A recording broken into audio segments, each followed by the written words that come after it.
mankind is famous for how they bring their idea into material, fueled by nothing but creativity. Creativity alone, music and crafts shape culture as our individual identity, and in turn influence how we live our life.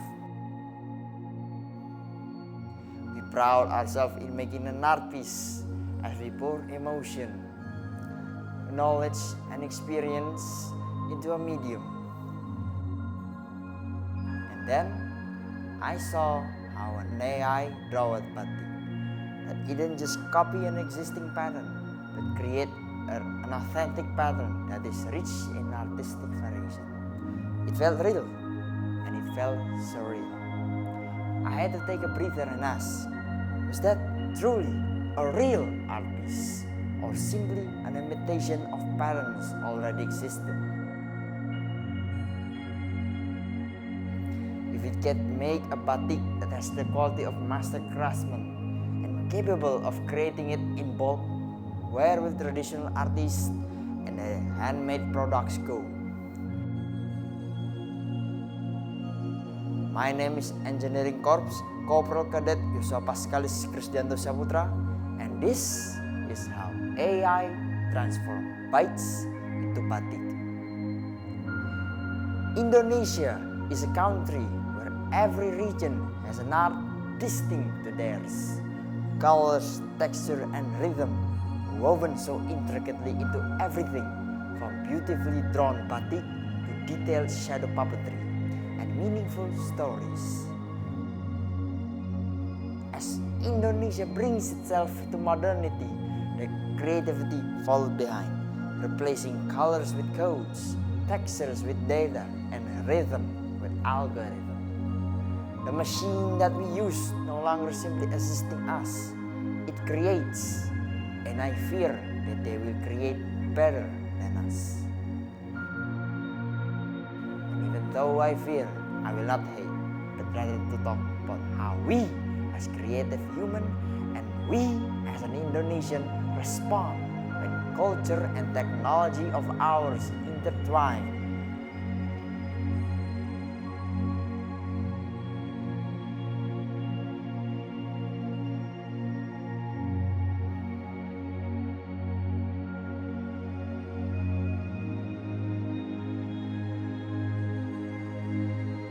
AI emerged publicly.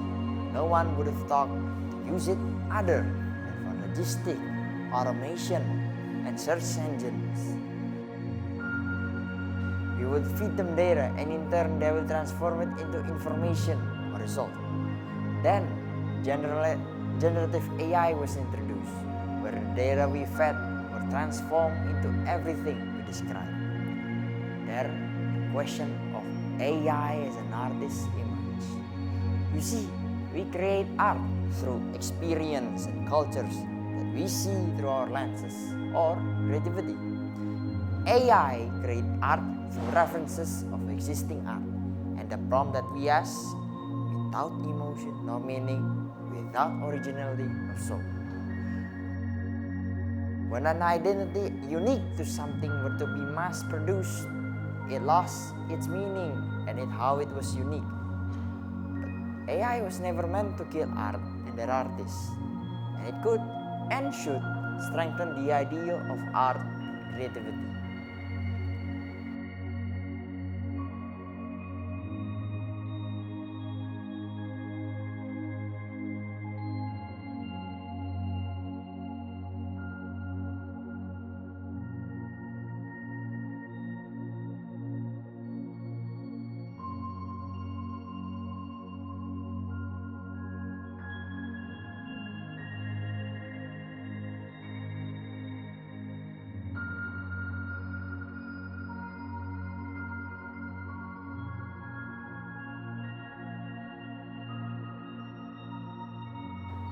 Problem in AI made arts in the first place is that it undermines what it feels to create an art in the first place.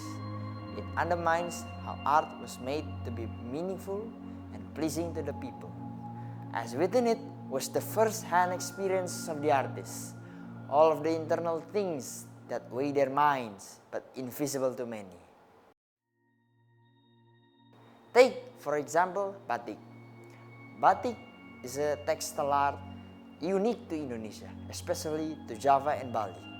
And Indonesians have fought over to whom batik belongs, so it clears to everyone how important batik is to Indonesia. Then, an AI was made to create a batik pattern, known as Batik GAN, Generative Adversarial Network. That AI can create patterns in seconds, and it only needs another machine to mass produce said batik. But batik was never about the clothing to begin with, but the meaning crafted from the process and the pattern. Skipping the process and mixing the pattern, the batik into another regular clothing with no art behind it. But is it that bad?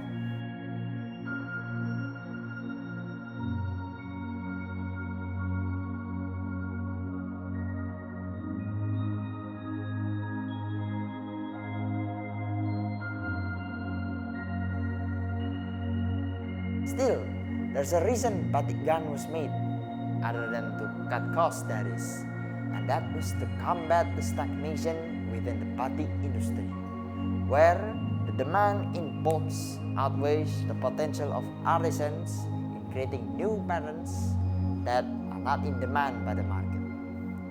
What I mean by this is that we are seeing less variation of batik the further the market expands, such as the bluebirds for governments, the green for the students, and really on a special occasion, Yogyakarta style.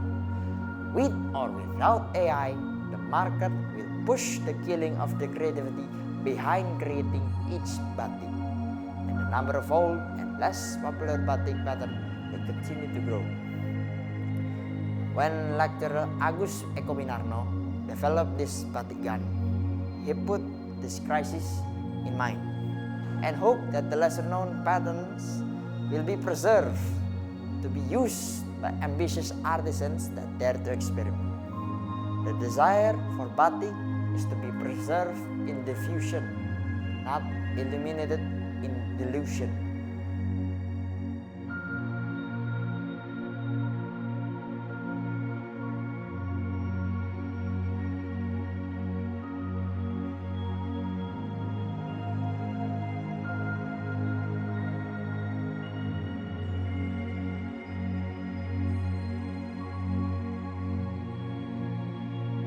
Happen once, and what we decide now will become the template for all clothing with art behind them. Although AI can preserve the lesser known patterns and make it much more visible to the younger people, it also risks stripping away the soul in creating batik, the human touch behind it, and the symbolism under it.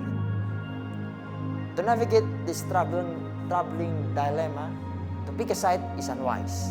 Rather, we must not reject AI fully, but to ensure it will be used as a tool to support, not to replace, the artisans and the value behind it. The collaborations between traditional batik painter and this technology, alongside clear cultural guidelines and regulation, can help preserving the authenticity while also embracing the future. So, what should we do is to use AI with respect, purpose, and cultural sensitivity, so that batik will continue to thrive as a living tradition made from our ancestor to be worn by us. My name is Yusua Pascal Sigranto Saputra, Corporal Cadet Engineering Corps, and thank you for listening.